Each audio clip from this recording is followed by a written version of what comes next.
of the reasons I also admire Charlie Rangel so much is like Max, he has a heart and a conscience. And Ruth and the family, I feel so honored, and my family feels so honored to be invited to be here. I know everybody saw that gracious obituary for Max in the New York Times on Tuesday and one in the Washington Post. Thought so much of him, and the second paragraph simply says he died of injuries suffered in a fall while walking to his law office. I read it, I must admit, I read it to tears. But I was reminded of that famous line from Cervantes, "Until death, it's all life." And for Max, until his death at the age of 91, it really was all life. What a life he had. He did more in his life than most anyone possibly could have in his personal life, in his public life, his family life, in his accomplishments. And always, Ruth, with you. Rabbi, you are so right. You said Max and Ruth, Ruth and Max, and in our family, it was one word. Ruth watched out for him, advised him. Max burst with pride whenever she would step into the room. You could just see him lighten up. I must tell you, Ruth, he worried about you, even if you weren't right there. I remember one day having lunch with him in downtown Rome, and all the way down, Max was telling me about this great dish and this great dish and this great dish. We walked in, and he was still going on about it, and you know Max, waving his arms and going on, and the maitre d' said, "Scusi, ambassadore. Signora Rabb, she's called. And you can't have this, you can't have this, you can't have that." He said, "This close, Patrick, this close we came." My wife Marcel and I got to know Max and Ruth during his tenure as ambassador to Rome nearly 20 years ago. I remember arriving there one time on one of our visits. As I arrived, the news was full of the fact that the Italian government had just fallen. Max quickly let me know this happens when Democratic senators would arrive on Italian soil. But he did say, in the interest of bipartisanship, he'd let me stay. But it was more than that. It wasn't just business. My Italian-American mother had not been home to visit the family for nearly 20 years. The Rabbs knew about it. Knew she worried about the trip and how tired she might be after the trip. They brought her to Rome. She stayed with them for several days and then went up to visit her aunts and uncles and cousins. For that kind of family. And for those who don't know, the residence in Rome sits on top of a Christian catacomb, and Max and Ruth led us on an incredible, and I recall freezing tour, some of the 2,000-year-old vaults and tombs of the early Christians. Cardinal, I'll never forget, seeing a hidden chapel where Christians secretly worshipped, knowing the punishment they were discovered was death.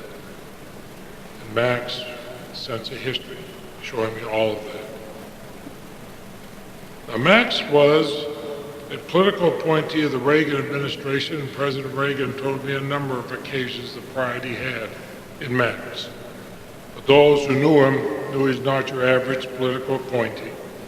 He'd done more in public life, Capitol Hill, the Eisenhower administration, helping, as Congressman Rangel said, to desegregate public facilities in the District of Columbia and our schools and Little Rock and elsewhere. This morning even, before coming up here from Washington, I received an email from a friend who knew I was coming here who had done his PhD on the Eisenhower administration and told me the number of times he came across Max Rabb's name in intricate work, in important work, especially in the area of civil rights.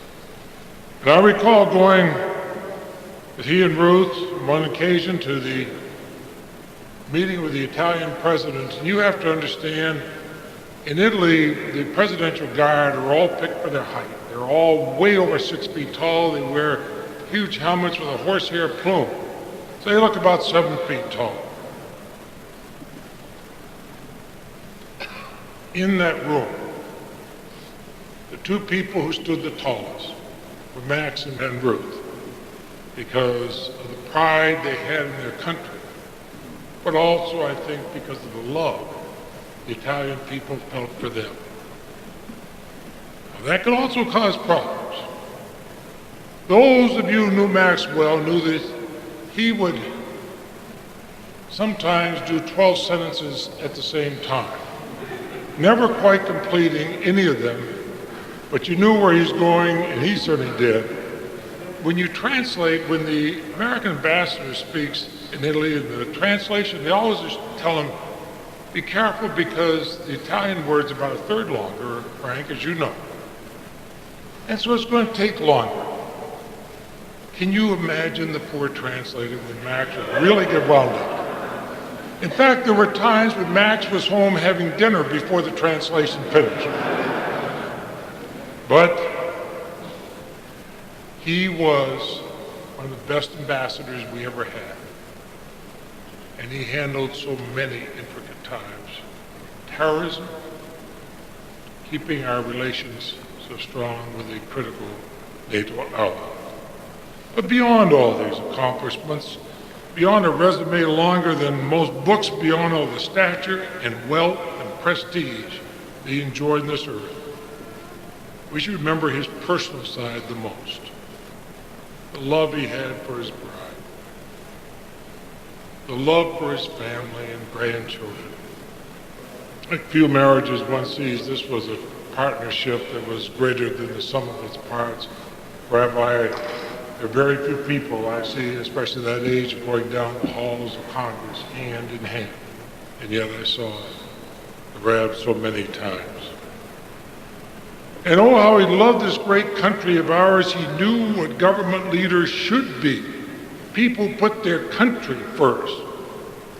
Politics and party last. And throughout a splendid career, this country he always put first. A philosopher once said, the deep pain that is felt at the death of every friendly soul arises from the feeling that there is in every individual something which is inexpressible, peculiar to him alone, and is therefore absolutely and irretrievably lost. That's what happened here. Today at my home, the American flag flies in honor of Max Rabb, because we've all lost something indescribable with his passing. But at another more profound level, he's left something behind in his wonderful family, his accomplishments, and as a model for how all of us should approach the balance between our family and the need to lead by example to make this a better world. He leaves us a better world because of his 91 years here.